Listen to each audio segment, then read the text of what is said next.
Ini tak Muter-muter posting, lagi. udah. Ini nggak. Udah. Gimana? Lihat di bagian kolom. Oke.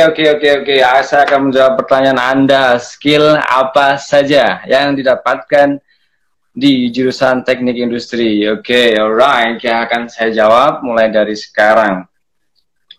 Sebenarnya skill yang saya dapatkan dari bangku kuliah saja itu adalah sedikit sekali. You know lah. Sedikit sekali. Iya. Little bit.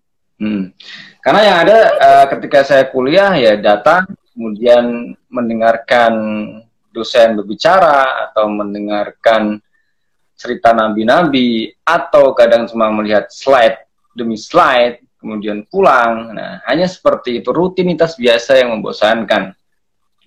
Tapi sebenarnya kita dituntut untuk bisa berkembang biak. Nggak, kita harus bisa improve diri kita sendiri. Kita harus bisa improve diri kita sendiri agar menjadi pribadi yang lebih baik. Oke, salam super ya kan.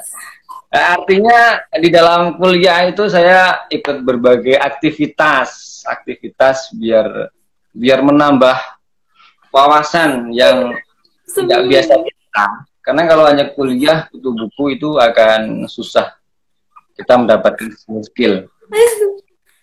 Nah, nantinya skill yang kita dapatkan itu akan bermanfaat sekali ketika kita interview. Kita menghadapi seorang RD ketika kita melamar pekerjaan. Apalagi ketika kita menghadapi mertua. Nah, itu kita harus diperlukan skill yang bagus dari bangku kuliah. Gini, sebenarnya jujur saja, kalau di teknik industri, kalau secara keharusan, seorang insinyur teknik industri itu dituntut untuk bisa menjadi seorang problem solver. Artinya dia bisa menyelesaikan permasalahan melihat dari secara sistem global. Jadi tidak bagian tertentu, tapi kita harus bisa melihat dari sudut pandang sistem, atau bisa dikatakan helicopter view. You know lah, helicopter view. Jadi helikopternya di atas, dia bisa melihat rumah-rumah yang ada di bawah. Nah, itu sebenarnya kita dituntut bisa menyelesaikan permasalahan dari sudut pandang helicopter view. Nah, itu seorang teknik industri. Karena di teknik industri itu kan mata pelajarannya macam-macam.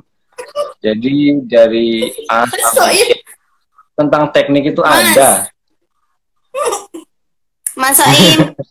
Yes, of course. Gimana?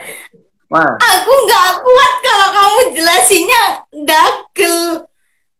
Gimana? Lanjut. Aku udah nih, saya udah serius jelasinnya. Itu gimana nih? Ya, kemudian helikopter. Ya, itu sebagai analogi saja, artinya ketika kita menghadapi suatu permasalahan, kita harus mampu melihat permasalahan itu sebagai sebuah sistem yang lengkap. Jadi tidak sepotong-potong gitu.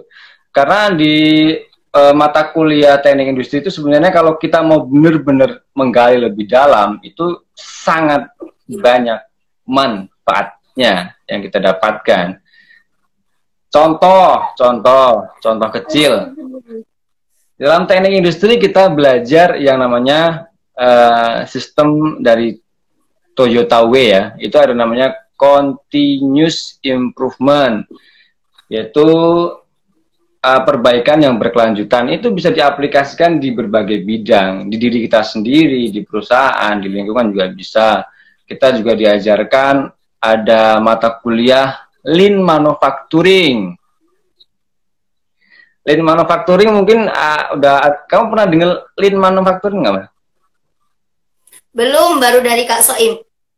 Nah, Lean Manufacturing itu sistem manufacturing dari Jepang ya. Dari sistem-sistem itu banyak kan dari Jepang. Itu termasuk di Toyota Way, yaitu bagaimana kita meningkatkan efisiensi atau produktivitas dengan menghilangkan 7 pemborosan.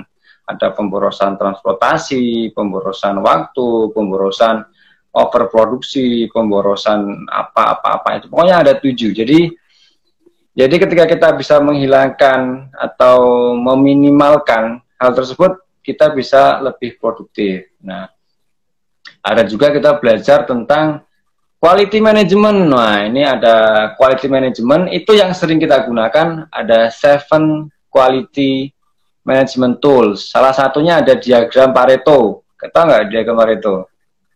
Aku taunya Seven Habit, Kak Soim. Oh, 7 Habit juga ada. Itu bagus, 7 Habit. Nah, jadi sebenarnya ketika kita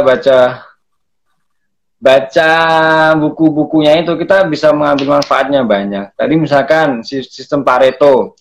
Sistem Pareto itu sistem 20-80 atau 80-20. Itu dikeluarkan oleh saudara namanya Juran. Juran itu seorang konsultan dia. Dia mengeluarkan tool namanya diagram Pareto. Jadi adalah 80 permasalahan disebabkan oleh 20 penyebab. Jadi 80 permasalahan disebabkan hanya 20 permasalahan.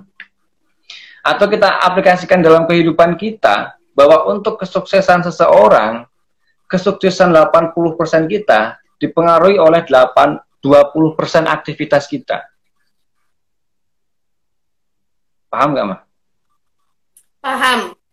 Wah, Anissa tadi pernah nih. Wah, Anissa ada orang teknik industri. Nah, itu diagram Pareto mesti tahu, nanti searching di YouTube atau di Google itu ada. Artinya kita hidup biar lebih efisien, lebih efektif tuh bagaimana itu kita bisa mengambil ilmu-ilmu dari teknik industri. Kemudian yang sering umum sekali nih masyarakat umum tahu ada 5R.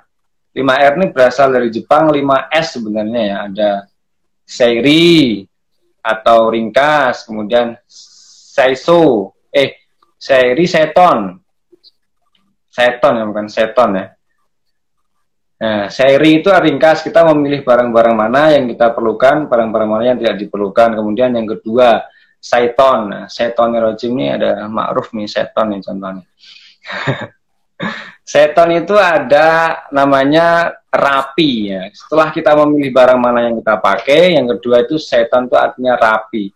Rapi itu kita menempatkan barang sesuai tempatnya, rapi. Kemudian yang ketiga, R-nya resi atau dalam bahasa Jepangnya namanya seiso. Resi itu kita harus membudayakan tempat kerja kita yang bersih. Kemudian yang keempat itu adalah seiketsu atau standardize, atau R yang keempat itu rawat. Rawat itu kita mampu menerapkan 3 yang tadi secara terus-menerus. Kemudian yang kelima adalah setsuke. Ya, setsuke itu kita mampu mengimplementasikan tersebut menjadi sebuah budaya. Kalau dalam R-nya, R yang terakhir adalah rawat rajin. Rajin. Nah, itu contoh ilmu yang dipelajari di teknik industri yang aplikatif, bisa dipraktekkan di kehidupan sehari-hari secara mudah dan gampang. Seperti itu, Mbak Ama. Baik.